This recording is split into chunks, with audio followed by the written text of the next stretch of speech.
Bom, pessoal, pelo cenário vocês vão ver aí umas coisas bem interessantes. Estou aqui com o professor Thompson e o vídeo de hoje é falando sobre hidrogênio gerenciado com Fueltech. Então vamos lá.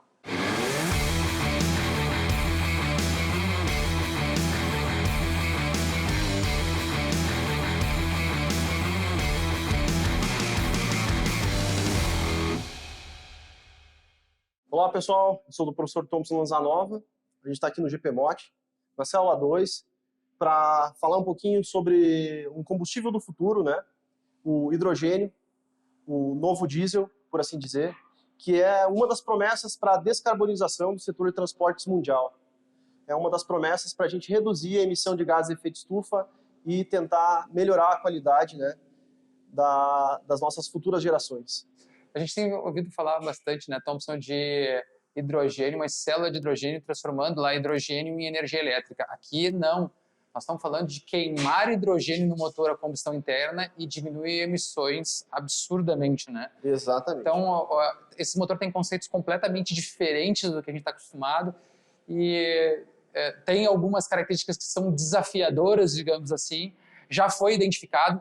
Está sendo utilizado um motor que é muito raro se ver no Brasil, que é um motor que ele é para testes heavy duty, né?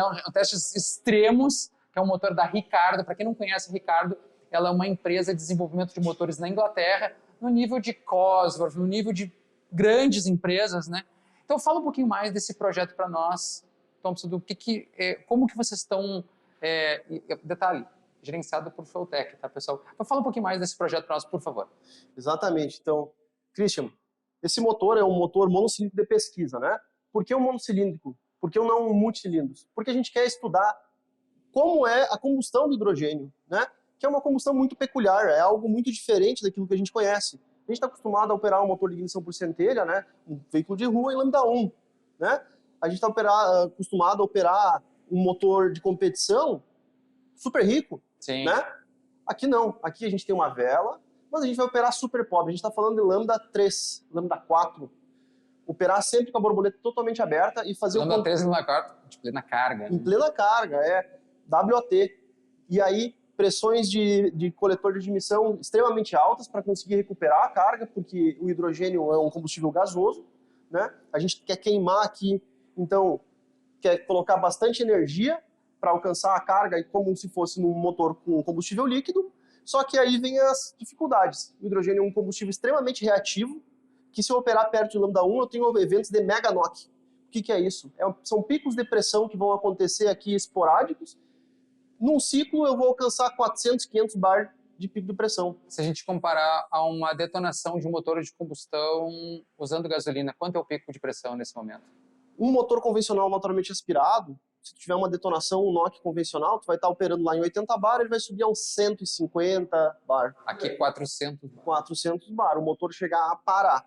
A célula para quando dá um evento desses, e se não for um motor preparado para pesquisa, para aguentar esse tipo de coisa, quebra. Vai quebrar a canaleta, vai quebrar anel, vai... Eu nunca tinha ouvido o termo mega knock até esse motor, e eu achei impressionante, realmente a amplitude absurda. A gente fez um teste com motor dinâmico ali, e o pico de pressão ele ultrapassa a escala quando acontece.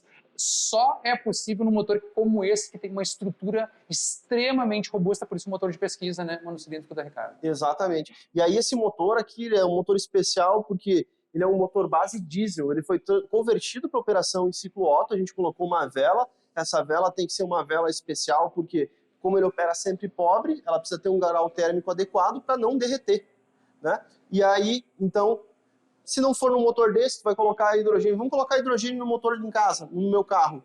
E aí tu vai lá, vai querer fazer o acerto, coloca lambda 1, na primeira partida, certamente, tu quebra o motor.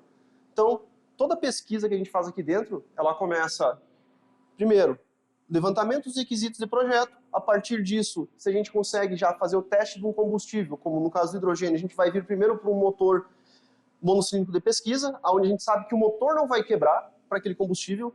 Tanto que nesse motor a gente já testou todos os combustíveis, né? A gente tem lá no canal Deft Education mostrando nitrometano, né? Mostrando metanol. Então, etanol, gasolina. Esse motor aguenta porrada.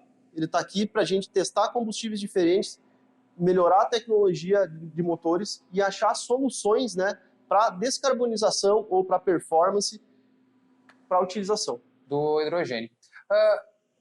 Uma coisa que eu achei assim, que é extremamente interessante, vocês colocam esse projeto no papel, estabelecem um escopo para ele, né, qual é e aí vocês têm uma parte muito forte de simulação. Depois da simulação é aplicado a simulação no protótipo, é feita a validação da simulação, o modelo matemático é feito, e aí vocês podem avançar a pesquisa absurdamente. Me fala um pouquinho mais quais foram os desafios e quais foram as surpresas que vocês tiveram nesse processo de implementação aí, desde a simulação até a aplicação dele na prática. O primeiro grande desafio foi, nós queríamos operar um motor de ignição por centelha, um motor ciclo Otto, né, por assim dizer, e a gente pensava, vamos operar ele próximo ao estequiométrico.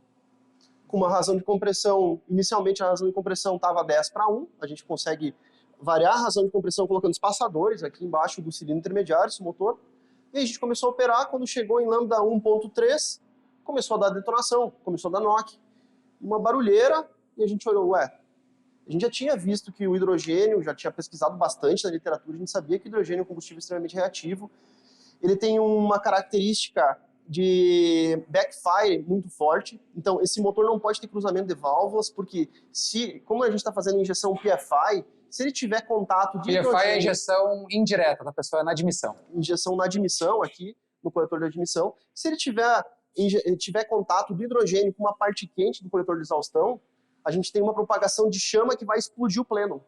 Então, esse motor, como ele tem um comando pouco arrojado, por ser um comando diesel, sem cruzamento, ele serviu bastante para isso, né? Legal. E, então, desses desafios, a gente viu que a primeira coisa, a gente colocou aqui, né, uma válvula de alívio, caso tenha algum fenômeno de backfire, ela dá conta.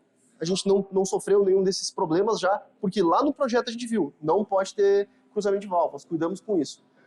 Um outro problema, a gente tem um problema grande com o hidrogênio, que é aumentar a densidade de carga do motor.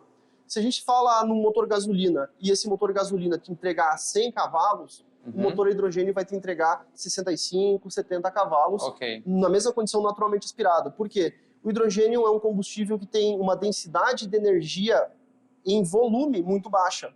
Em massa é bem alto, mas em volume ele ocupa muito espaço para pouca energia. Então, por isso que a gente precisa utilizar sobrealimentação. E aí a gente usa aquela bancada de boost externo que a gente mostra nos outros vídeos, né? Sim, que é uma bancada, um motor elétrico, movimenta um blower e eles escolhem aí a vazão, na verdade determinam pelo RPM a vazão de ar que consequentemente vai gerar uma pressão no coletor de combustível. Então, o desafio grande da utilização de hidrogênio que a gente conseguiu levantar aqui é o sistema de sobrealimentação. Um carro, um motor para um veículo de rua, ele vai ter que ter um sistema de sobrealimentação muito desafiador. Por quê? Porque a temperatura de exaustão é muito baixa. A gente está falando de temperatura de exaustão de 300 graus apenas, em plena carga.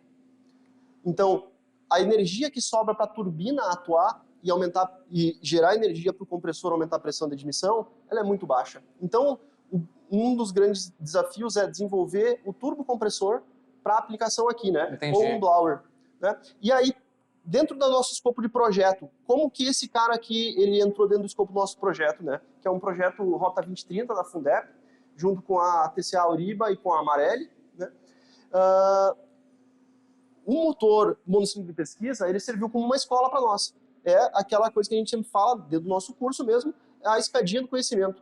A gente nunca tinha operado nenhum motor com hidrogênio, a gente começa aqui. A gente levanta todas as características de combustão, aprende como o combustível se comporta, para quê? Para na outra fase de projeto, com todos esses dados, a gente alimentar a simulação e poder, a partir disso, desenvolver um motor multicilindros, que é o objetivo final do projeto. Que a gente vai pegar e fazer lá na outra célula, então, num dinamômetro maior, um motor multicilindros operando com hidrogênio para futuramente colocar num carro. Vocês perceberam que o Thompson citou sobre um treinamento que a gente desenvolveu, e a gente está aqui por isso, tá? A gente acabou gravando esse material para vocês, mas é o final da conclusão aí de 3 anos de trabalho gravando e estabelecendo aí conteúdos. A gente criou um treinamento com 12 módulos, focado num conhecimento desde o básico ao avançado de calibração de motores, uma coisa que quem é engenheiro, quem é técnico na área automotiva, ou quem é mesmo um gearhead e apaixonado, entusiasta, que quer entender de verdade sobre motor, o que a gente desenvolveu? Nós, quando terminamos a nossa graduação, a gente ficou com um gostinho de quero mais. E nesse treinamento a gente mostrou tudo aquilo que a gente gostaria de ter aprendido e a gente acaba ensinando nesse treinamento. Esse treinamento é desenvolvido pelo professor Thompson e o professor Mário. E a gente fez com muito carinho esse material e vai estar disponível aí para vocês, aí a gente vai botar o link. Inclusive, nesse treinamento, para você que nunca escutou falar em Meganoc, tá lá, tá explicado. Fenômenos anômalos de combustão. A gente mostra o motor a hidrogênio operando. A gente mostra essa sala de teste, como ela funciona, o que é um sensor de pressão do cilindro e para que ele serve dentro do escopo de projeto de motores, né? Dentro da engenharia de motores. Thompson, muito obrigado por dividir com nós aí todos o teu conhecimento. Eu que agradeço. E compartilhar com nós esse projeto tão fantástico. Valeu!